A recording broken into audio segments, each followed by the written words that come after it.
ಶ್ರೀ ಗುರುಭ್ಯೋ ನಮಃ. ಹರಿಕಥಾಮೃತಸಾರದ 168ನೇ ಭಾಗವನ್ನು ಇವತ್ತು ಕೇಳಬೇಕು. ಏಕಾದಶಿ ದಿವಸ.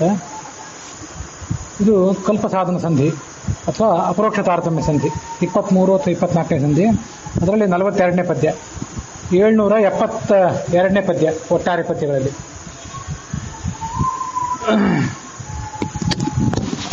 ಈ ಹಿಂದಿನ ತನಕ ನಾವು ಋಜುಗಳ ಸಾಧನೆ, ಋಜುಗಳ ಹೆಸರುಗಳು, ಅವ್ರು ಎಷ್ಟು ಕಲ್ಪ ಸಾಧನೆ ಮಾಡ್ತಾರೆ, ಇದೆಲ್ಲವನ್ನು ದಾಸರು ಹೇಗೆ ವಿವರಣೆ ಮಾಡಿದರು ಅಂತನ್ನೋದನ್ನು ಹರಿಕಥಾಮೃತಸಾರದಲ್ಲಿ ನೋಡಿದ್ವಿ.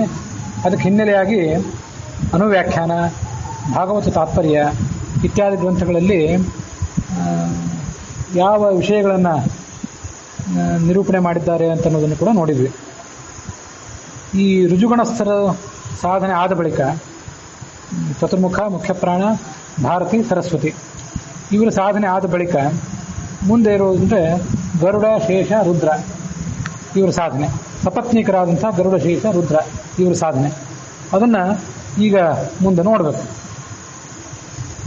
ಅದರಲ್ಲಿಯೂ ಶೇಷ, ರುದ್ರಂದು, ಶೇಷ ಮತ್ತು ಗರುಡಂದು ಪ್ರತ್ಯೇಕವಾಗಿ ದಾಸರು ಹೇಳಿಲ್ಲ. ಗರುಡಂದಂತೂ ಪ್ರಸ್ತಾವ ಮಾಡಲಿಲ್ಲ. ಶೇಷಂದು ಯಾಕೆ ಮಾಡಲಿಲ್ಲ ಅಂತಂದರೆ ಇದೇ ರುದ್ರನೇ ಮುಂದೆ ಶೇಷ ಪದವಿಗೆ ಹೋಗುವನು, ಹಾಗಾಗಿ ಅವನ್ನೂ ಕೂಡ ಪ್ರತ್ಯೇಕವಾಗಿ ಪ್ರಸ್ತಾವನೆ ಮಾಡಿಲ್ಲ. ಮತ್ತು ದಾಸರು ಹೇಳಲಿಕ್ಕೆ ಹೋಗಬೇಕಾದದ್ದು ವಿಶೇಷ ಸಂಗತಿಗಳು ಇರೋದೇ ರುದ್ರನ ಬಗ್ಗೆ. ಎಲ್ಲೆಲ್ಲಿ ಯಾವ್ಯಾವ ಕಲ್ಪದಲ್ಲಿ ಆತ ಏನೇನು ಸಾಧನೆ ಮಾಡಿದ ಇವೆಲ್ಲ ಸಂಗತಿಗಳು ಇರೋದು ರುದ್ರನ ಬಗ್ಗೆ ಮಾತ್ರ. ಅದಕ್ಕಾಗಿ ಇಲ್ಲಿ 42ನೇ ಪದ್ಯದಲ್ಲಿ ಅದ್ರ ಬಗ್ಗೆ ವಿವರಣೆ ಹೇಳ್ತಾರೆ ದಾಸರು.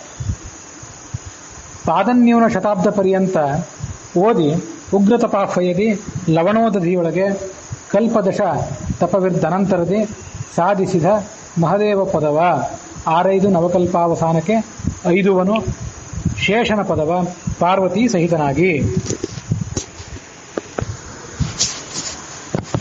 ಪಾದನ್ಯೂನ ಶತಾಬ್ದ ಪರ್ಯಂತ ಈ ರುದ್ರ ಹೇಗೆ ಓದಿದ, ಎಲ್ಲೆಲ್ಲಿ ಓದಿದ ಅನ್ನೋದು ಈ ಪದ್ಯದಲ್ಲಿ ಮಾತ್ರ ಬರೋದಲ್ಲ. ಮಂಗಳಾಚರಣ ಸಂಧಿಯಲ್ಲಿ 11ನೇ ಪದ್ಯದಲ್ಲೂ ಕೂಡ ಅದ್ರ ಬಗ್ಗೆ ವಿವರಣೆ ಬಂದಿತ್ತು. ಈ ಪದ್ಯವನ್ನು ನೋಡುವಾಗ ಅದನ್ನೂ ಕೂಡ ಸ್ವಲ್ಪ ಮಟ್ಟಿಗೆ ನಾವು ನೋಡಬೇಕು. ಕೃತ್ಯವಾಸನೆ ಹಿಂದೆ ನೀ 40 ಕಲ್ಪ ಸಮೀರಣೆಯಲ್ಲಿ ಶಿಷ್ಯತ್ವ ವಹಿಸಿ ಅಖಿಲ ಆಗಮಾರ್ಥಗಳು ಓದಿ ಜಲಧಿಯಲ್ಲಿ 10 ಕಲ್ಪದಿ ತಪವಗೈದು ಆದಿತ್ಯರೊಳ ಉತ್ತಮನೆನಿಸಿ ಪುರುಷೋತ್ತಮನ ಪರ್ಯಂಕ ಪದವೈಗಿದೆಯೋ ಮಹಾದೇವ ಅಂತ ಪದ್ಯ ಇದೆ. ಆವಾಗ 1ನೇ ಸಂಧಿ ಹೇಳುವಾಗ ಇದ್ರ ಬಗ್ಗೆ ಸ್ಥೂಲವಾದ ವಿವರಣೆ ಅಷ್ಟೇ ಹೇಳಿದ್ದೆ. ವಸ್ತುತಃ ಅದರಲ್ಲಿ ಹೇಳಬೇಕಾದ ಅಂಶಗಳು ಮತ್ತು ಬಗೆಹರಿಸಿಕೊಳ್ಬೇಕಾದ ಸಮಸ್ಯೆಗಳು ಅನೇಕ ಇವೆ. ರುದ್ರ ಯಾವಾಗ ಸಾಧನೆ ಮಾಡಿದ ಇದು ಈ ಪದ್ಯ ಹೇಳ್ತದೆ. 42ನೇ ಪದ್ಯ. ಪಾದನ್ಯೂನ ಶತಾಬ್ದ ಪರ್ಯಂತ, ಶತಾಬ್ದ ಒಟ್ಟು 100 ವರ್ಷ, ಅಬ್ದ ಅಂದರೆ 100 ವರ್ಷ ಆತ ಅಧ್ಯಯನ ಮಾಡಿದ. ಅದು ಹೇಗೆ ಅಂತಂದರೆ ಪಾದನ್ಯೂನ, ಒಂದು ಪಾದ ಕಡಿಮೆ 100 ವರ್ಷ. ಈ ಪೋಣೆ ಅಂತಂತೀವಲ್ಲ, ಪೋಣೆ ಅಂದರೆ ಇದೆ.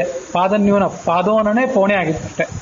ಹೀಗೆ ಪಾದನ್ಯೂನ ಶತಾಬ್ದ ಪರ್ಯಂತ, ಪೋಣೆ 100 ವರ್ಷ ಅಂದರೆ ಒಟ್ಟು 75 ವರ್ಷ. 75 ವರ್ಷ ಆತ ಪರ್ಯಂತದಿ ಓದಿ. ಯಾವ ಹೆಸರಿನಿಂದ ಓದಿದ? ಪ್ರಾರಂಭ ಮಾಡಿದಾಗ ಅವನ ಹೆಸರು ಏನಾಗಿತ್ತು? ಉಗ್ರತಪ ಅಂತ ಹೆಸರಾಗಿತ್ತು. ಲವಣೋದಧಿಯೊಳಗೆ ಕಲ್ಪದಶ ತಪವಿರ್ದು ಉಗ್ರತಪ ಅನ್ನೋ ಹೆಸರಿನಿಂದ ತಪಸ್ಸು ಮಾಡಿದ.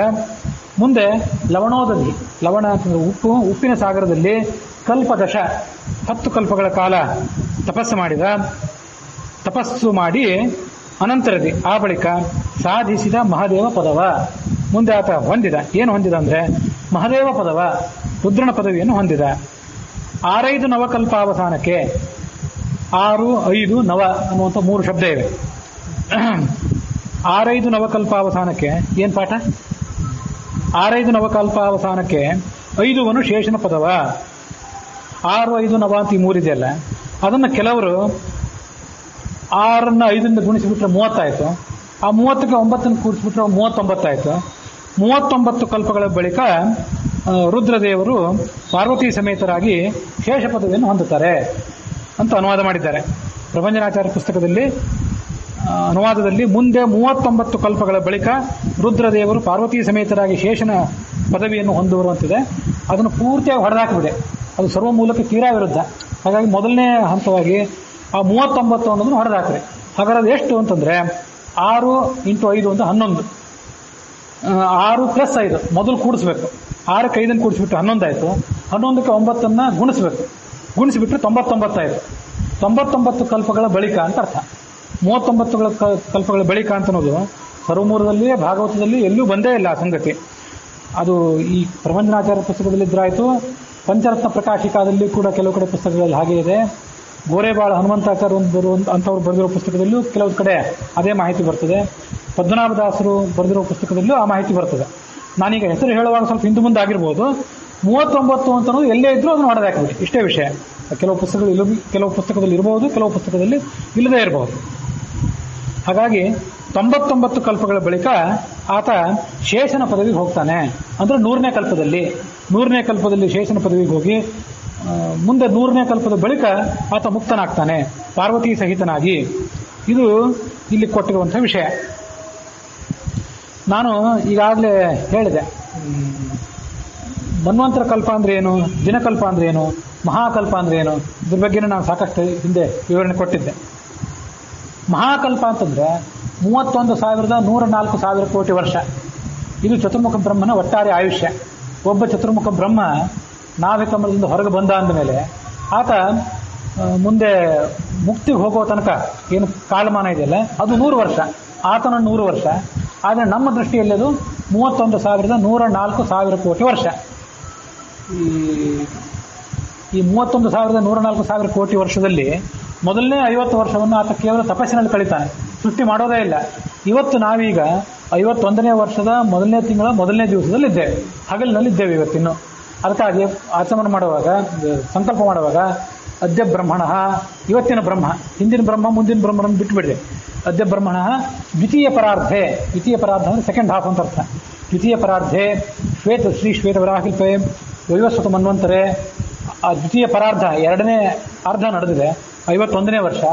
ಅದರಲ್ಲಿ ಮೊದಲನೇ ತಿಂಗಳ ಮೊದಲನೇ ದಿವಸ ನಡೆದಿದೆ, ಅದರಲ್ಲಿ ಹಗಲು ನಡೆದಿದೆ. ಆ ಹಗಲಿನಲ್ಲಿ ಕೆಲವು ಮನ್ವಂತರು ಈಗಾಗಲೇ ಕಳೆದು ಹೋಗಿವೆ. ಒಂದು 6-7 ಏನೋ ಮನ್ವಂತರಗಳು ಕಳೆದಿವೆ. ಈಗ 7ನೇ ವೈವಸ್ವತ ಮನ್ವಂತರ ನಡೆದಿದೆ. ವೈವಸ್ವತ ಮನ್ವಂತರೆ ಅದರಲ್ಲಿಯೂ 27 ಮಹಾಯುಗಗಳು ಕಳೆದು ಹೋಗಿವೆ. 28ನೇ ಮಹಾಯುಗ ಈಗ ನಡೆದಿದೆ. ಆ 28ನೇ ಮಹಾಯುಗದಲ್ಲಿ 3 ಯುಗಗಳು ಸಂದು ಹೋಗಿವೆ. 4ನೇ ಕಲಿಯುಗ ಈಗ ನಡೆದಿದೆ. ಇದಿಷ್ಟನ್ನೆಲ್ಲನೂ ಕೂಡ ಅವತ್ತು ಹೇಳಿದ್ದೆ. ಒಂದು ಮಹಾಯುಗ ಕೃತಯುಗ, ತ್ರೇತಾಯುಗ, ದ್ವಾಪರಯುಗ, ಕಲಿಯುಗ, ಇದೆಲ್ಲ ಹಿಂದೆ ಹೇಳಿದ್ದೆ. ಮತ್ತೊಮ್ಮೆ ಕೇಳೋರ ಅನುಕೂಲಕ್ಕಾಗಿ ಹೇಳ್ತಿದ್ದೇನೆ ಅಷ್ಟೇ. ಕೃತಯುಗ, ತ್ರೇತಾಯುಗ, ದ್ವಾಪರಯುಗ, ಕಲಿಯುಗ ಇವು 4 ಒಂದು ಬಾರಿ ಸಂದರೆ ಇದು ಒಂದು ಮಹಾಯುಗ ಅಂತಾರೆ, ಒಂದು ಯುಗಚಕ್ರ ಅಂತಾರೆ. ಆ ಯುಗಚಕ್ರದ ಅವಧಿ 43,20,000 ವರ್ಷ. ಇಂಥ 71 ಮಹಾಯುಗಗಳಾದರೆ ಅದೊಂದು ಮನ್ವಂತರ ಅಂತಾರೆ. ಅಂಥ 14 ಮನ್ವಂತರ ಆದರೆ ಅದು ಬ್ರಹ್ಮನ ಒಂದು ಹಗಲು ಅಂತಾರೆ. ಅದು ಬ್ರಹ್ಮನ 400, ಅದು ಬ್ರಹ್ಮನಿಗೆ ಒಂದು ಹಗಲಾದರೆ ನಮಗೆ 432 ಕೋಟಿ ವರ್ಷ. ನಮಗೆ 432 ಕೋಟಿ ವರ್ಷದ ಆ ಬ್ರಹ್ಮನಿಗೆ ಹಗಲು, ಅಷ್ಟೇ ರಾತ್ರಿ ಇದೆ. 432 ಕೋಟಿ ವರ್ಷದ ರಾತ್ರಿ ಇದೆ. ಇದು ಬ್ರಹ್ಮನ ಒಂದು ದಿವಸ. ಅಂಥದ್ದು ಒಂದು ತಿಂಗಳಾಗಬೇಕು, ಒಂದು ವರ್ಷ ಆಗಬೇಕು, 100 ವರ್ಷ ಆಗಬೇಕು. ಅಲ್ಲಿಗೆ 31,104,000 ಕೋಟಿ ವರ್ಷ ಆಗ್ತಾರೆ. ಇದನ್ನು ಹಿಂದೆ ಹೇಳಿದ್ದೆ. ಒಟ್ಟಾರೆ ಶಾಸ್ತ್ರಗಳಲ್ಲಿ ಕಲ್ಪ ಅಂತ ಯಾಕೆ ಕರೀತಾರೆ? ಇಲ್ಲೆಲ್ಲ ಕಲ್ಪ ಅನ್ನೋ ಶಬ್ದ ಬಹಳ ಬಾರಿ ಬಂದಿದೆ. ಆ ಕಲ್ಪವನ್ನು ಕೆಲವರು ವರ್ಷಕಲ್ಪ ಅಂತಾರೆ, ಕೆಲವರು ದಿನಕಲ್ಪ ಅಂತಾರೆ. ಹಿಂದೂ ಕೂಡ ಬಂದಿದೆಯಲ್ಲ, ಹಿಂದೆ 40 ಕಲ್ಪ ಸಮೀರನಲ್ಲಿ ಅಂತಿದೆಯಲ್ಲ, ಅಲ್ಲಿ ಕಲ್ಪನೆ ಬಹಳ ವಿವಾದಕ್ಕೊಳಗಾಗಿರುವಂಥ ವಿಷಯ. ಕಲ್ಪ ಅಂತಂದ್ರೆ ಶಾಸ್ತ್ರದಲ್ಲಿರೋದು ಮೊದಲನೇದಾಗಿ ಮನ್ವಂತರ ಕಲ್ಪ. 4 ಮಹಾಯುಗಗಳು 43,20,000 ವರ್ಷಗಳೇನಿವೆಯಲ್ಲ, ಇವು 71 ಬಾರಿ ಸಂದು ಹೋದರೆ ಅದಕ್ಕೆ ಮೊದಲನೇದಾಗಿ ಮನ್ವಂತರ ಕಲ್ಪ ಅಂತ ಕರೀತಾರೆ. ಅದು ಕಲ್ಪಗಳಲ್ಲಿ ಅತಿ ಚಿಕ್ಕ ಕಲ್ಪ. ಅದು ಅಂಥವು 14 ಆದರೆ ಅದು ಬ್ರಹ್ಮನ ಒಂದು ಹಗಲು ಅಂತ ಅನ್ಸ್ಕೋತದೆ. ಆ ಹಗಲಾದ್ಮೇಲೆ ಮತ್ತೆ ಪ್ರಳಯ ಇದೆ. ವಸ್ತುತಃ ಮನ್ವಂತರ ಆದ್ಮೇಲೆ ಕೂಡ ಒಂದು ಪ್ರಳಯ ಇದೆ. 43,20,000 × 71 ಆದಮೇಲೆ ಒಂದು ಮನ್ವಂತರ ಮುಗಿತದಲ್ಲ, ಆವಾಗ ಒಂದು ಸಣ್ಣ ಪ್ರಳಯ ಇದೆ. ಈ 43,20,000 ವರ್ಷ × 71, ಅದಕ್ಕೆ 18,50,000 ಸೇರಿಸಬೇಕು ಅಂತ ಭಾಗವತ ತಾತ್ಪರ್ಯ ಹೇಳಿದೆ. ಭಾಗವತನು ಕೂಡ ಸಾಧಿಕಾಹಿ ಏಕಸಪ್ತತಿ ಅಂತ ಹೇಳ್ತದೆ. ಇದೆಲ್ಲ ಭಾಗವತದ 2, 3ನೇ ಸ್ಕಂದಗಳಲ್ಲಿ ಬಂದಿರೋ ವಿಷಯ. 43,20,000 ವರ್ಷದ ಮಹಾಯುಗ ಇದೆಯಲ್ಲ, ಅದನ್ನು ಕೇವಲ 71ರಿಂದ ಗುಣಿಸಿಬಿಟ್ರೆ ಎಲ್ಲ ಕೆಲಸ ಆಯಿತು ಅಂತ ತಿಳ್ಕೊಬೇಡ್ರಿ. ಅದಕ್ಕೆ 18,50,000 ಸೇರಿಸಿರಿ, ಸಾಧಿಕ ಸ್ವಲ್ಪನ ಸೇರಿಸಿರಿ ಅಂತ ಭಾಗವತ ಹೇಳ್ತದೆ. ಎಷ್ಟನ್ನು ಸೇರಿಸಬೇಕು ಅಂತ ಯಾವ ವ್ಯಾಖ್ಯಾನಕಾರರಿಗೂ ಹೇಳಿಲ್ಲ. ಅದಕ್ಕಾಗಿ ಭಾಗವತ ತಾತ್ಪರ್ಯದಲ್ಲಿ ಆಚಾರ್ಯ ಹೇಳ್ತಾರೆ 18,50,000 ವರ್ಷವನ್ನು ಸೇರಿಸಿರಿ. ಅದು ವರಾಹ ಪುರಾಣದ ಒಂದು ಮಾತನ್ನು ಉಲ್ಲೇಖ ಮಾಡಿ ಹೇಳ್ತಾರೆ. ಅದನ್ನೆಲ್ಲ ಲೆಕ್ಕಾಚಾರ ಹಾಕಿದರೆ 43,20,000 ಇಂಟು 71, ಅದಕ್ಕೆ ಏನು ಆ ಗುಣಲಬ್ಧ ಬರ್ತದಲ್ಲ, ಇಂಟು 71 ಆದ್ಮೇಲೆ ಗುಣಲಬ್ಧ ಏನು ಹೊರಡ್ತದಲ್ಲ, ಆ ಗುಣಲಬ್ಧಕ್ಕೆ 18,50,000 ವರ್ಷವನ್ನು ಸೇರಿಸಬೇಕು. 18,50,000 ವರ್ಷವನ್ನು ಸೇರಿಸಿ ಅದಕ್ಕೆ ಮತ್ತೆ 14ರಿಂದ ಗುಣಾಕಾರ ಮಾಡಿದರೆ, ಯಾಕಂದ್ರೆ 14 ಮನ್ವಂತರಾಗಬೇಕಲ್ಲ, 14ರಿಂದ ಗುಣಾಕಾರ ಮಾಡಿದರೆ ಅದು 432 ಕೋಟಿ ವರ್ಷ ಆಗ್ತದೆ ಚತುರ್ಮುಖ ಬ್ರಹ್ಮಂದು. ಯಾಕಂದ್ರೆ ನೀವು ಆಮೇಲೆ ಅದನ್ನು ಲೆಕ್ಕಾಚಾರ ಹಾಕ್ಬೋದು.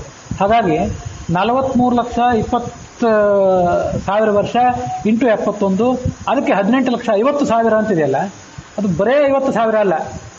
ಆಚಾರ್ಯರು ಸ್ಥೂಲವಾಗಿ ಹೇಳಿದರು. ವಸ್ತುತಃ 18,51,428 ದಿನ ಮೇಲೆ 428 ವರ್ಷ ಮೇಲೆ ಒಂದು 6 ತಿಂಗಳು, ಹೀಗೊಂದು ಅಂದಾಜ ಲೆಕ್ಕಾಚಾರ ಇದೆ. ಅದು ಮುಂದೊಂದ್ಸರಿ ಭಾಗವತ 2ನೇ ಸ್ಕಂದದಲ್ಲಿ ಎಲ್ಲರೂ ಹೇಳುವಾಗ ಅದನ್ನು ಮತ್ತೊಂದು ಸರಿ ಹೇಳ್ತೇನೆ. ಅಂತೂ ಸ್ಥೂಲವಾಗಿ ಲೆಕ್ಕಾಚಾರ ಹಾಕೋದಾದರೆ 43,20,000 ವರ್ಷ ಇಂಟು 71, ಅದಕ್ಕೆ 18,51,428 ಅದನ್ನು ಪ್ಲಸ್ ಮಾಡಬೇಕು. ಅದನ್ನು ಮತ್ತೆ 14ರಿಂದ ಗುಣಾಕಾರ ಮಾಡಬೇಕು. ಇಷ್ಟೆಲ್ಲ ಮಾಡಿದರೆ 432 ಕೋಟಿ ವರ್ಷದ ಬ್ರಹ್ಮನ ಒಂದು ಹಗಲಾಗ್ತದೆ. ಅಷ್ಟೇ ರಾತ್ರಿ. ಮನ್ವಂತರಗಳು ಮುಗಿದ ಮೇಲೆ ಸಣ್ಣ ಸಣ್ಣ ಪ್ರಳಯಗಳಿವೆ. ಅದನ್ನೆಲ್ಲ ಭಾಗವತ ತಾತ್ಪರ್ಯದಲ್ಲಿ ಆಚಾರ್ಯರು ಉಲ್ಲೇಖ ಮಾಡಿದ್ದಾರೆ. ನಾನಾ ಥರದ ಭಿನ್ನಾಭಿಪ್ರಾಯಗಳಿವೆ. ಒಂದೊಂದು ಮನ್ವಂತರ ಮುಗಿದ ಮೇಲೆ ಕೆಲವು ಬಾರಿ 1000 ವರ್ಷದ ಪ್ರಳಯ, 1000 ವರ್ಷದ್ದಿಲ್ಲ, ಸಾಮಾನ್ಯವಾಗಿ 1400 ವರ್ಷ, 1500 ವರ್ಷ, 2000 ವರ್ಷ, ಹೀಗೆಲ್ಲ ಪ್ರಳಯಗಳು. ಅಂತೂ 1200 ವರ್ಷದಿಂದ 2000 ವರ್ಷದ ತನಕ ಪ್ರಳಯಗಳು ಮನ್ವಂತರ ಮುಗಿದ ಮೇಲೆ, ಎಲ್ಲ ಸಣ್ಣ ಪ್ರಳಯ. ಮತ್ತು ಆಗ ಪ್ರಳಯ ಆಗೋದೇನೆಂದರೆ ಈ ಭೂಲೋಕದಲ್ಲಿ ಮಾತ್ರ ಪ್ರಳಯ, ಬಹಳ ದೊಡ್ಡ ಪ್ರಳಯ ಇಲ್ಲ, ಅದು ಸಣ್ಣ ಪ್ರಳಯ. ಅದು ಈ ಮನ್ವಂತರ ಪ್ರಳಯಕ್ಕೆ ಅಷ್ಟು ಸಣ್ಣ ಅವಧಿ. ಅದಾದಮೇಲೆ ಈ ದಿನ ಬರ್ತದೆ 432 ಕೋಟಿ ವರ್ಷದ ದಿನ. ಆ 432 ಕೋಟಿ ವರ್ಷದ ದಿನ ಆದಮೇಲೆ 432 ಕೋಟಿ ವರ್ಷದ ರಾತ್ರಿ ಆಗ್ತದೆ. ಅಲ್ಲಿ ಮಾತ್ರ ಆ ದಿನ ಮತ್ತು ರಾತ್ರಿ ಎರಡೂ ಸಮಾನವಾಗಿವೆ. ಯಾಕಂದ್ರೆ ಚತುರ್ಮುಖ ಬ್ರಹ್ಮನ ದಿನ ಅದು, ಹಾಗಾಗಿ ಸಮಾನ ಆಗಿವೆ. ಅದನ್ನು ದಿನ ಪ್ರಳಯ ಅಂತ ಕರೀತಾರೆ, ದಿನಕಲ್ಪ ಅಂತ ಕರೀತಾರೆ. ದಿನ ಮುಗಿದ ಮೇಲೆ ಆಮೇಲೆ ಬರುವಂಥ ಪ್ರಳಯವನ್ನು ದಿನ ಪ್ರಳಯ ಅಂತ ಕರೀತಾರೆ. ಆ ಪ್ರಳಯ ಏನಿದೆಯಲ್ಲ, ಭೂರ್ಭೂಹ ಸ್ಪಹ ಮೊದಲಾದ ಲೋಕದ ತನಕ ಪ್ರಳಯ ಆಗ್ತದೆ. ಮೊದಲು ಮನ್ವಂತರ ಪ್ರಳಯ ಆದಮೇಲೆ ಆಗುವಂಥದ್ದು ಭೂಲೋಕಕ್ಕೆ ಮಾತ್ರ ಪ್ರಳಯ. ಈ ಭೂಲೋಕದಲ್ಲಿ ದಿನ ಪ್ರಳಯ ಆಗುವಾಗ ಸ್ವಲ್ಪ ಇನ್ನೂ ಹೆಚ್ಚಿನ ಲೋಕಗಳು ಅದರಲ್ಲಿ ಕವರ್ ಆಗ್ತವೆ. ಇಷ್ಟೆಲ್ಲ ಆದಮೇಲೆ 31,104,000 ಕೋಟಿ ವರ್ಷ ಚತುರ್ಮುಖ ಬ್ರಹ್ಮ ಬಾಳಿ ಆತನು ತನ್ನ ಶರೀರವನ್ನು ಭಸ್ಮೀಭೂತವನ್ನಾಗಿ ಮಾಡಿಕೊಂಡು ಮುಕ್ತಿಗೆ ಹೋಗ್ತಾನಲ್ಲ, ಅದನ್ನು ಮಹಾಕಲ್ಪ ಅಂತ ಕರೀತಾರೆ. ಅದಾದಮೇಲೆ ಮಹಾಪ್ರಳಯ ಇದೆ. ಆಗ ಚತುರ್ಮುಖ ಬ್ರಹ್ಮನ ಲೋಕವು ಹೊರಟೋಗ್ತದೆ, ಸತ್ಯಲೋಕನೂ ಕೂಡ ಹೊರಟೋಗ್ತದೆ. 31,104,000 ಕೋಟಿ ವರ್ಷದ ಚತುರ್ಮುಖ ಬ್ರಹ್ಮನ 100 ವರ್ಷ ಆದಮೇಲೆ ಮತ್ತೆ 31,104,000 ಕೋಟಿ ವರ್ಷಗಳ ಮಹಾಪ್ರಳಯ ಇದೆ. ಹೀಗೆ ಅದು ಪರಮಾತ್ಮನ ದೃಷ್ಟಿಯಿಂದ ಅದು ಆ ಚತುರ್ಮುಖ ಬ್ರಹ್ಮನ 100 ವರ್ಷ ಆಗಬೇಕು, ಅಷ್ಟೇ 100 ವರ್ಷದ ಪ್ರಳಯ. ಇಷ್ಟೆಲ್ಲ ಆದಮೇಲೆ ಸೃಷ್ಟಿ ಪ್ರಕ್ರಿಯೆ ಪ್ರಾರಂಭ ಆಗ್ತದೆ. ಇದೆಲ್ಲ ಗೊತ್ತಿದೆ, ಹಿಂದೆ ಹೇಳಿದ್ದೆ, ಮತ್ತೊಂದ್ಸಲ ಅನುವಾದ ಮಾಡೋಣ ಅಂತ ಮಾಡಿದೆ.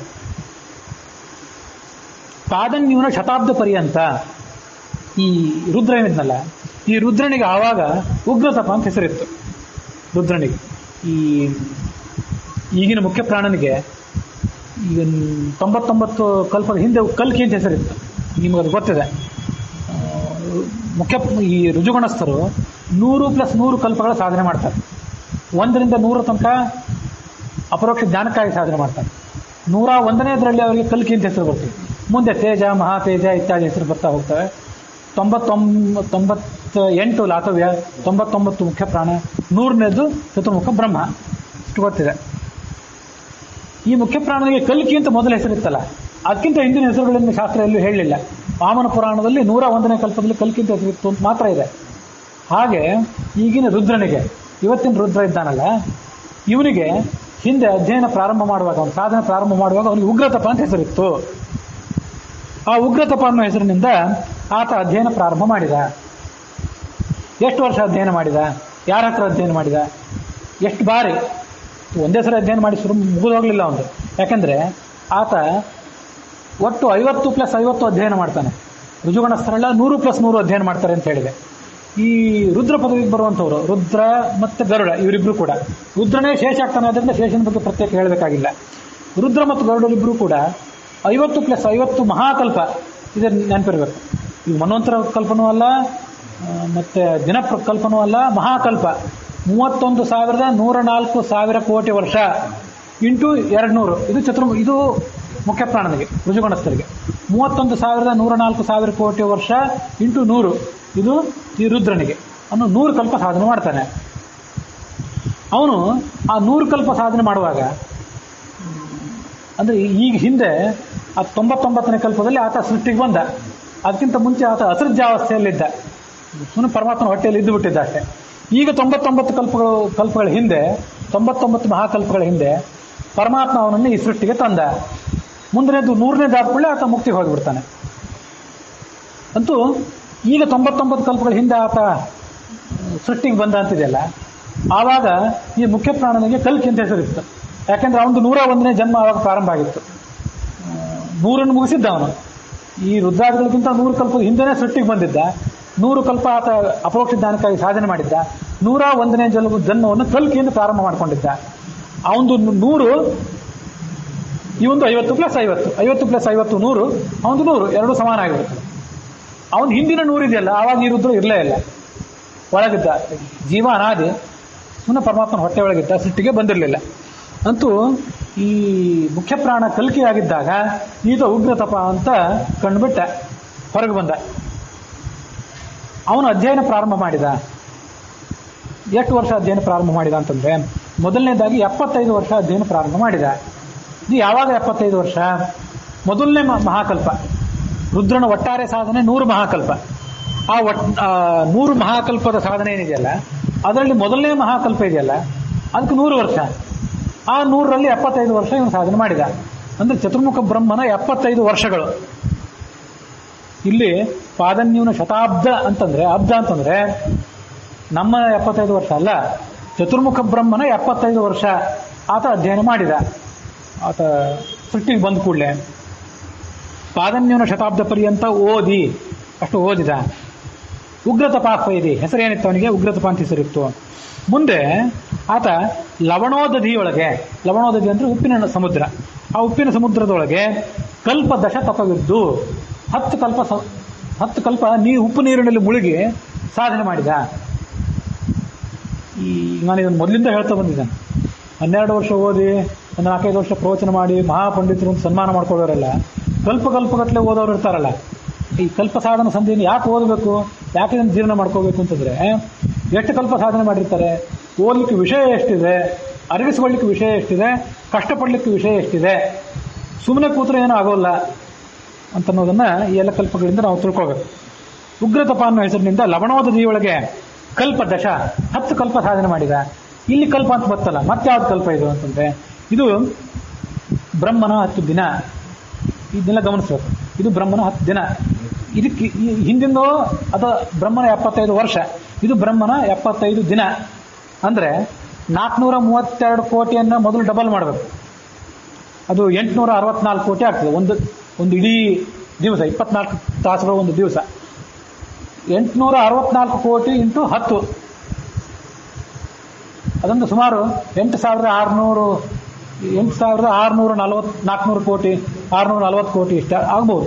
ನೀವು ಲೆಕ್ಕಾಚಾರ ಹಾಕಿದ್ರೆ ಗೊತ್ತಾಗ್ತದೆ. ಅಂತೂ 10 ಕಲ್ಪ ಅಂದರೆ ಚತುರ್ಮುಖ ಬ್ರಹ್ಮನ 10 ದಿವಸ ತಪವಿರುದ್ದು, ತಪಸ್ಸು ಇದ್ದು, ಅನಂತರದಲ್ಲಿ ಮಹದೇವ ಪದವಿಯನ್ನು ಸಾಧಿಸಿದ. ಮುಂದೆ ಅವನಿಗೆ ಮಹದೇವ ಅನ್ನೋ ಹೆಸರು ಬಂತು.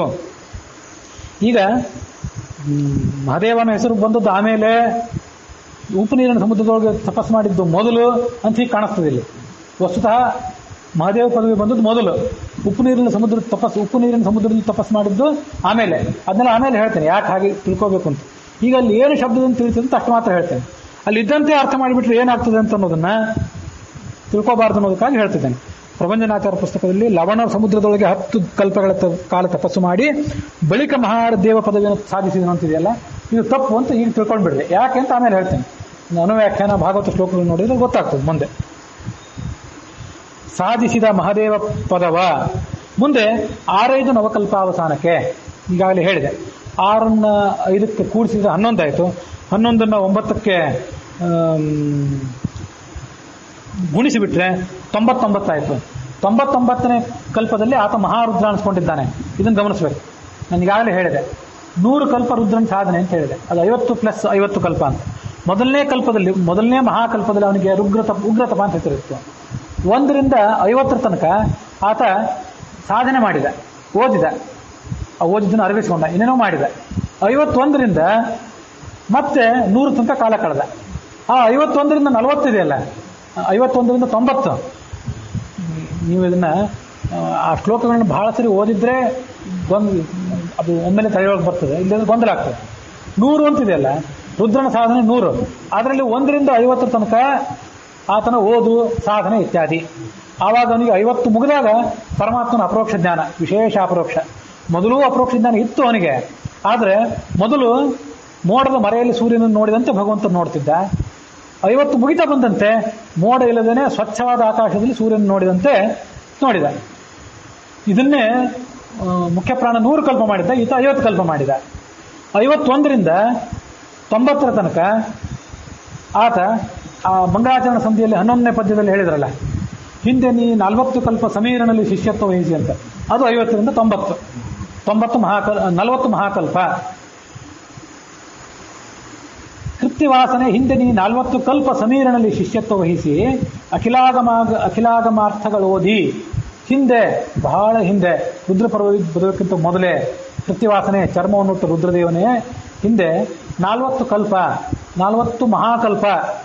ಚತುರ್ಮುಖ ಬ್ರಹ್ಮನ 31,104,000 ಕೋಟಿ ವರ್ಷ ಅಂತಿದೆಯಲ್ಲ, ಅಂಥದ್ರದ್ದು 40.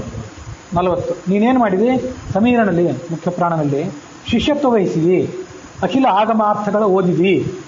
40 ಮಹಾಕಲ್ಪಗಳು ಓದುವಷ್ಟು ಶಾಸ್ತ್ರ ದೊಡ್ಡದಾಗಿದೆ. ಆಗಿನ ಕಾಲದವರು ಅಷ್ಟು ಕಲ್ಪಗಳ ಕಟ್ಟಲೆ ಓದ್ತಿದ್ರು, ಹಾಗೆ ಅದನ್ನು ಸಾಧನೆ ಮಾಡ್ತಿದ್ರು. ಸುಖ ಪಟ್ಟರೆ ಅಂತ ಅಭೇದ್ಯವಾದ ಸುಖನೂ ಪಡ್ತಿದ್ರು. ದೇವತೆಗಳ ಸುಖ ಪ್ರಾರಬ್ಧನೇ ಅಷ್ಟು ದೊಡ್ಡದಿರ್ತದೆ. ಅವ್ರದ್ದು ಪ್ರಾರಬ್ಧವೇ, ಅದು ಕೆಟ್ಟ ಪ್ರಾರಬ್ಧ ಅಲ್ಲ, ಒಳ್ಳೆ ಪ್ರಾರಬ್ಧ. ಸುಖ ಪಟ್ಟರೆ ಅಷ್ಟು ಸುಖನೂ ಪಡ್ತಾರೆ, ಓದಿದ್ರೆ ಅಷ್ಟು ಓದ್ತಾರೆ, ಮಗ್ನರಾಗಿ ಕೂತ್ರೆ ಅಷ್ಟು ಅಗಾಧವಾದ ತಪಸ್ಸನ್ನು ಮಾಡ್ತಾರೆ. ಇದೆಲ್ಲ ಅವ್ರು ಮಾಡೋದು. ಒಂದು ಕಡೆ ಶಾಸ್ತ್ರಕಾರರು ಹೇಳ್ತಾರೆ, ಬೃಹಸ್ಪತಿ ಪಾಠ ಹೇಳಿಕ್ಕೆ ಪ್ರಾರಂಭ ಮಾಡಿದ, ಇಂದ್ರ ಅದನ್ನು ಓದಲಿಕ್ಕೆ ಪ್ರಾರಂಭ ಮಾಡಿದ. ಬೃಹಸ್ಪತಿ ದೇವಗುರು, ಇಂದ್ರ ದೇವರಾಜ. ಆತ ಎಷ್ಟು ಹೇಳಿರ್ಬೋದು, ಇದು ಎಷ್ಟು ಕೇಳಿರ್ಬೋದು, ಅದನ್ನೆಲ್ಲ ವಿಚಾರ ಮಾಡಬೇಕು. ಇಬ್ಬರದು ದೊಡ್ಡ ದೊಡ್ಡ ಆಯುಷ್ಯ. ಅವನು ಹೇಳ್ತಾ ಹೋದ, ಈತ ಅಧ್ಯಯನ ಮಾಡ್ತಾ ಹೋದ. ಮುಗಿಲೇ ಇಲ್ಲಂತ ಶಾಸ್ತ್ರ. ಯಾಕೆಂದ್ರೆ ಬೃಹಸ್ಪತಿ, ಇಂದ್ರ ಇವ್ರಿಗಿಂತ ದೊಡ್ಡವರು ರುದ್ರ, ಆಮೇಲೆ ಮುಖ್ಯ ಪ್ರಾಣ. ಇವರು ಅಧ್ಯಯನ ಮಾಡಿದ್ದು ಮುಗಿದಿದ್ದಿಲ್ಲ. ಇನ್ನು ಇಂದ್ರ ಅಧ್ಯಯನ ಮಾಡೋದು ಬಹಳ ಕಡಿಮೆ. ಯಾಕಂದ್ರೆ ಇಂದ್ರ ಅಧ್ಯಯನ ಮಾಡೋದು 20+20 ಮಾತ್ರ. ರುದ್ರಂದು 50+50, ಋಜುಗಣಸ್ರದ್ದು 100+100, ಇಷ್ಟೆಲ್ಲ ಇದೆ. ಹಾಗಿದ್ದಾಗ ಬೃಹಸ್ಪತಿ ಹೇಳಿ ಇಂದ್ರ ಕೇಳಿ ಅದನ್ನು ಮುಗಿಯೋದು ಯಾವಾಗ? ಆದರೆ ಅದ್ಯತ್ವೇತು ತ್ವರಿತ ಮದೀತ್ಯ ಪ್ರವಕ್ತಾರೋ ಭವಂತಿ. 10-12 ವರ್ಷಕ್ಕೆ ವಿದ್ಯಾಪೀಠಗಳಿಗೆ ಸೇರ್ತಾರೆ. ಮುಂದೊಂದು 12-13 ವರ್ಷ ಅಧ್ಯಯನ ಆಗ್ತದೆ. ಸ್ವಾಮಿಗಳು ಶಾಲು ಹೊರಿಸಿ ಸನ್ಮಾನ ಮಾಡ್ತಾರೆ. ಮಾರನೇ ದಿವಸ ಸ್ಟೇಜಿಗೆ ಬಂದು ಪ್ರವಚನ ಮಾಡಲಿಕ್ಕೆ ಪ್ರಾರಂಭ ಮಾಡ್ತಾರೆ. ಅದ್ಯತ್ವೇತು ತ್ವರಿತ ಮದೀತ್ಯ, ಬಹಳ ಕಡಿಮೆ ಓದ್ತಾರೆ. 12 ವರ್ಷ ಓದಿದ್ದೀವಿ ಅಂತ ಹೇಳ್ಕೊತಾರೆ, ಅದು ಬಹಳ ಅಲ್ಪ. ಹಾಸ್ಯ ಮಾಡ್ತಾರೆ. ತ್ವರಿತ ಮದೀತ್ಯ ಪ್ರವಕ್ತಾರೋ ಭವಂತಿ, ಜನ ಅವ್ರಿಗೆ ಕಾಲಿಗೆ ಬೀಳ್ತಾರೆ ಪಂಡಿತರು ಅಂತೇಳಿ. ಇಲ್ಲಿ ಹಾಳೂರಲ್ಲಿ ಉಳಿದವನೇ ಗೌಡ ಅಂತೇಳಿ ಅಂಥವನ್ನೇ ಪ್ರವಚನಕಾರರು ಅಂತ ಜನ ಪರಿಗಣನೆ ಮಾಡ್ತಾರೆ. ಅವರು ಪ್ರವಚನಕಾರರು ಅಂತ ಅನ್ಸ್ಕೋತಾರೆ. ವಸ್ತುತಃ ಶಾಸ್ತ್ರ ಇಷ್ಟು ದೊಡ್ಡದಾಗಿದೆ. ಅನಂತಾವೈ ವೇದಾಹ, ವೇದಗಳೇ ಅನಂತ ಆಗಿವೆ. ವೇದಗಳು ಎಷ್ಟು ವೇದ ಸಿಕ್ಕೇ ಇಲ್ಲ ಯಾರಿಗೂ, ಅಷ್ಟು ವೇದರಾಶಿ ಇದ್ದೇ ಇದೆ. ಆ ವೇದಗಳು ಹೇಳದೇ ಇರೋದನ್ನು ಮಹಾಭಾರತ ಹೇಳಿದೆ, ಅದಕ್ಕಿಂತ ಅದು ದೊಡ್ಡದು. ಅಂಥದನ್ನೆಲ್ಲ ನಾವು ಅಧ್ಯಯನ ಮಾಡಬೇಕಾಗಿದೆ. 40 ಮಹಾಕಲ್ಪ ಸಮೀರನಲ್ಲಿ ಶಿಷ್ಯತ್ವ ವಹಿಸಿದ, ಅಖಿಲಾಗಮಾರ್ಥಗಳು ಓದಿದ, ಜಲಧಿಯಲ್ಲಿ 10 ಕಲ್ಪ ತಪವಗೈದ. ಜಲಧಿ ಅಂದರೆ ಸಮುದ್ರ, ಉಪ್ಪು ನೀರಿನ ಸಮುದ್ರ ಅಂತ ಅಲ್ಲಿ ಹೇಳಲಿಲ್ಲ. ಇಲ್ಲಿ ದಾಸರು ಈ ಸಂಧಿಯಲ್ಲಿ ಹೇಳಿದರು. ಅಲ್ಲಿ 10 ಕಲ್ಪ, 10 ದಿನಕಲ್ಪ. ಈಗ ನಾನು ಸದ್ಯ ಒಂದು ಸ್ಥೂಲಾರ್ಥ ಹೇಳ್ತೇನೆ. ಅಲ್ಲಿ 10 ಕಲ್ಪದಿಂದ ಮತ್ತು ಕೆಲವರು ಬೇರೆ ಬೇರೆ ಅರ್ಥ ಹೇಳ್ತಾರೆ. ಯಾವ ಅರ್ಥ ತೊಗೊಂಡ್ರೆ ಒಳ್ಳೆಯದು, ಯಾವ ಅರ್ಥ ತೊಗೊಂಡ್ರೆ ಏನು ಸಮಸ್ಯೆ ಅನ್ನೋದನ್ನು ಮತ್ತೆ ನಾಳೆ ಹೇಳ್ತೇನೆ. ಇವತ್ತು ಒಂದೇ ದಿವಸಕ್ಕೆ ಅದು ಮುಗಿಯೋದೂ ಇಲ್ಲ. ಈಗ ಬರೀ ನಾನು ಹೇಳ್ತಿರೋದು ಇದು ಪೀಠಿಕ, ಇದರ ವಿಮರ್ಶೆ ನಾಳೆ. ಇನ್ನು 10 ಕಲ್ಪವಧಿ ತಪವಗೈದು ಆದಿತ್ಯರೊಳಗೆ ಉತ್ತಮ ನೆನೆಸಿದಿ. ದೇವತೆಗಳು ಉತ್ತಮ ಅನಿಸಿದಿ, ಮುಂದೆ ಪುರುಷೋತ್ತಮನ ಪರ್ಯಂಕ ಪದವೈದಿದಿ, ಶೇಷ ಪದವಿಗೆ ಹೋದಿದೆಯೋ ಮಹಾದೇವ ಅಂತ ಆ ಪದ್ಯ. ಅಂತೂ 51ರಿಂದ 90ರ ತನಕ ಆತಂದು ಸಮೀರಿನಲ್ಲಿ ಶಿಷ್ಯತ್ವ. ಮುಂದೆ 91ರಿಂದ 98ರ ತನಕ ಮತ್ತಷ್ಟು ಪ್ರಾರಬ್ಧ, ಸುಖ ಪ್ರಾರಬ್ಧ, ಮತ್ತು ಅಧ್ಯಯನ ಮಾಡಿದ್ನೆಲ್ಲ ಮತ್ತಷ್ಟು ಜೀರ್ಣ ಮಾಡಿಕೊಂಡ, ಮತ್ತು ಏನೇನೋ ಮಾಡಿದ. ಅದೇನು ಮಾಡಿದ ಅಂತ ಶಾಸ್ತ್ರ ಹೇಳಲಿಲ್ಲ. 91ರಿಂದ 98ರ ತನಕ. 99ರಲ್ಲಿ ರುದ್ರನಾದ, 100ರಲ್ಲಿ ಶೇಷನಾದ. ಪಂಚಾಶತ್ ಬ್ರಹ್ಮಣಸ್ತಥ ಅಂತ ವ್ಯಾಖ್ಯಾನ ಸ್ಪಷ್ಟವಾಗಿ ಹೇಳಿದೆ. ಬ್ರಹ್ಮನ ರುದ್ರನ ಸಾಧನೆ ಎಷ್ಟು ಅಂತಂದ್ರೆ, ಪಂಚಾಶತ್ ಬ್ರಹ್ಮಣಸ್ತಥ ರುದ್ರಸ್ಯ 4ನೇ ಅಧ್ಯಾಯದ 1ನೇ ಪಾದದ 19ನೇ ಸೂತ್ರ ಅದು. ಹಾಗಾಗಿ 100 ಕಲ್ಪಗಳು ಕಳೆದ ಬಳಿಕ ಅವನಿಗೆ ಮುಕ್ತಿ. 99ರಲ್ಲಿ ರುದ್ರ, 100ರಲ್ಲಿ ಶೇಷ. ಹಾಗಾಗಿ 39 ಅಂತ ಅನ್ನೋದೇನಿದೆಯಲ್ಲ, ಅನುವ್ಯಾಖ್ಯಾನ ಭಾಗವತ ಎಲ್ಲದಕ್ಕೂ ವಿರುದ್ಧ. ಕಣ್ಣು ಮುಚ್ಚಿಕೊಂಡು ಅದನ್ನು ಹೊಡೆದಾಕಿದ್ರು. ಹೀಗೆ ಅವನು 100 ಕಲ್ಪ ಸಾಧನೆ ಮಾಡಿ ಮುಂದೆ ಶೇಷನ ಪದವಿಗೆ ಹೋಗ್ತಾನೆ. ಹೀಗೆ ಇಲ್ಲಿ ತನಕ ಸ್ಥೂಲವಾಗಿ ಇದರ ವಿವರಣೆಯಿಂದ ಹೇಳಿದೆ 2 ಪದ್ಯದ್ದು. ದಶಕಲ್ಪಂ ತಪಶ್ಚೀರ್ಣಂ ರುದ್ರೇಣ ಲವಣಾರ್ಣವೇ ತ್ಯಕ್ವಾ ಸುಖಾನಿ ಸರ್ವಾಣಿ ಕ್ಲಿಷ್ಟೇನ ಲವಣಾಂಬಸ. 10 ದಿನಕಲ್ಪ ರುದ್ರ ಉಪ್ಪಿನ ಸಮುದ್ರದಲ್ಲಿ ತ್ಯಕ್ವಾ ಸುಖಾನಿ ಸರ್ವಾಣಿ, ಎಲ್ಲ ಸುಖಗಳನ್ನು ಬಿಟ್ಟು ತಪಸ್ಸು ಮಾಡಿದ ಅಂತ ಅನುವ್ಯಾಖ್ಯಾನದಲ್ಲಿ 3ನೇ ಅಧ್ಯಾಯದಲ್ಲಿ 4ನೇ ಪಾದದಲ್ಲಿ 42-43 ಶ್ಲೋಕಗಳು ಹೇಳಿವೆ. ಅಲ್ಲಿ 10 ಕಲ್ಪ ಅಂತಂದ್ರೆ ಜಯತೀರ್ಥರು ಕಲ್ಪ ಬ್ರಹ್ಮಣೋ ದಿವಸ ಅಂತ ಅರ್ಥ ಬರೆದಿದ್ದಾರೆ. ಇದು ಹೀಗಾಗಿ ಇದನ್ನು ಹೊಂದ್ಕೊಂಡು ಇಲ್ಲಿ ಅರ್ಥ ಮಾಡಬೇಕು. ಇದು ಬ್ರಹ್ಮಣ ದಿವಸ. ಅದು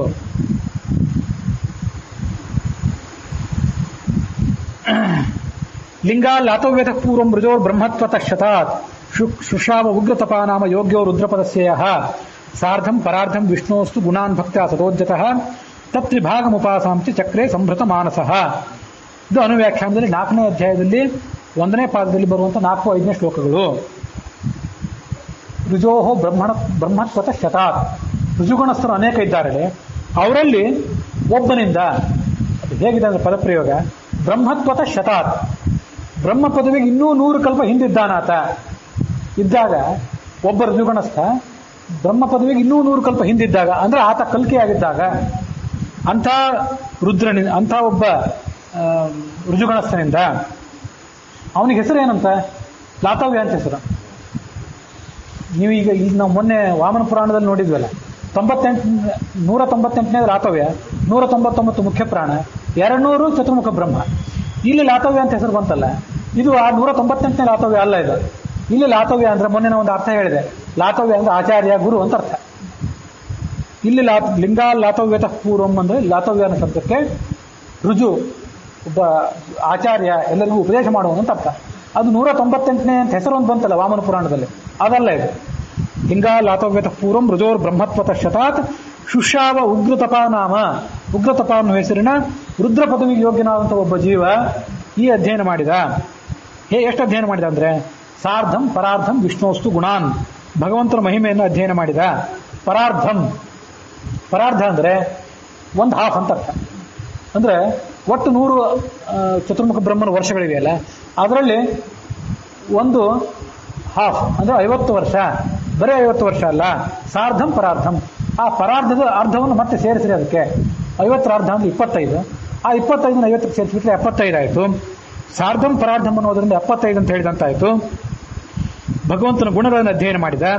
ಮುಂದೆ ತತ್ರಿಭಾಗಂ, ಆ 75ರ 3ನೇ ಒಂದು ಭಾಗವನ್ನು ಮತ್ತೆ ಮನನ ಮಾಡಿದ. ಚತುರ್ಮುಖ ಬ್ರಹ್ಮನ 25 ವರ್ಷಗಳ ಕಾಲ ಅದನ್ನು ಮನನ ಮಾಡಿದ. ಒಟ್ಟು 100 ವರ್ಷ ಕಳೆದ. ಅಲ್ಲಿಗೆ ಅವನ 100 ಕಲ್ಪ ಸಾಧನೆಯಲ್ಲಿ 1 ಕಲ್ಪ ಮುಗಿತು. ಅಲ್ಲಿಗೆ ದಾಸರು ಆ 25 ಅನ್ನೋದನ್ನು ಇಲ್ಲಿ ಹೇಳಲಿಲ್ಲ, ಈ ಪದ್ಯದಲ್ಲಿ ಬರಲಿಲ್ಲ. ಆದರೆ ಒಟ್ಟಾರೆ ನಮ್ಗೆ ಇರಬೇಕಾದ ತಿಳುವಳಿಕೆ ಅನ್ನೋ ದೃಷ್ಟಿಯಿಂದ ಅದನ್ನು ಹೇಳಿದೆ ಅಂತ ಅನುವ್ಯಾಖ್ಯಾನದಲ್ಲಿ ಬಂದಿದೆ. ಅನುವ್ಯಾಖ್ಯಾನದಲ್ಲಿ ಈಗ ಬಂದಿರುವಂತಹ ಇವೆರಡು ವಾಕ್ಯಗಳು. ಮತ್ತೆ ಪಂಚಾಶ ಬ್ರಹ್ಮಣಸ್ತಥ ಅಂತ, ಅದೇ ಬ್ರಹ್ಮಣಸ್ತಥ ರುದ್ರಸ್ಯ, ರುದ್ರನ ಪದವಿ ಏನಿದೆ ಅದು 100 ಕಲ್ಪ ಅಧ್ಯಯನ, ಒಟ್ಟು 50 ಕಲ್ಪದ ಪ್ಲಸ್ 50 ಕಲ್ಪ ಸಾಧನೆ ಅಂತನ್ನೋದನ್ನು ಅನುವ್ಯಾಖ್ಯಾನ ಕೂಡ ಮತ್ತೊಂದು ಕಡೆ ಹೇಳಿದೆ. ಅಲ್ಲಿಗೆ ಇವತ್ತಿನ ಈ ಕಥಾಭಾಗ ಸಮಾಪ್ತಿಯನ್ನು ಕಂಡಿದೆ. ಈ ಕಲ್ಪ ಸಾಧನ ಸಂಧಿಯ 42ನೇ ಪದ್ಯ, ಮಂಗಳಾಚರಣ ಸಂಧಿಯ 11ನೇ ಪದ್ಯ, ಇವೆರಡಕ್ಕೂ ಕೂಡ ಸ್ಥೂಲವಾದ ಅರ್ಥವನ್ನು ಇವತ್ತು ಹೇಳಿದ್ದೇನೆ. ಇನ್ನು ಅದರ ವಿಶೇಷ ಅರ್ಥ ಏನಿದೆ ಅದು ನಾಳೆ ದಿವಸ. ದ್ವಾದಶಿ ಅಂದರೆ ಅದು ರುದ್ರ ಆ ಪ್ರದೋಷ ಕಾಲದಲ್ಲಿ ಸಾಯಂಕಾಲ ಸಂಚಾರ ಮಾಡುವಂಥ ಸಮಯ. ಅದು ನಮಗೆ ಆಕಸ್ಮಿಕವಾಗಿ ನಾಳೆ ಸುಯೋಗ ಒದಗಿದೆ. ರುದ್ರಾಧ್ಯಾಯ ಆವಾಗ ಪಠನ ಮಾಡ್ತಿರ್ತಾರೆ. ಆ ಸಂದರ್ಭದಲ್ಲಿ ಉಳಿದ ವಿಮರ್ಶೆಯನ್ನು ನಾಳೆ ದಿವಸ ಹೇಳಿ ಮುಕ್ತಾಯ ಮಾಡ್ತೇನೆ.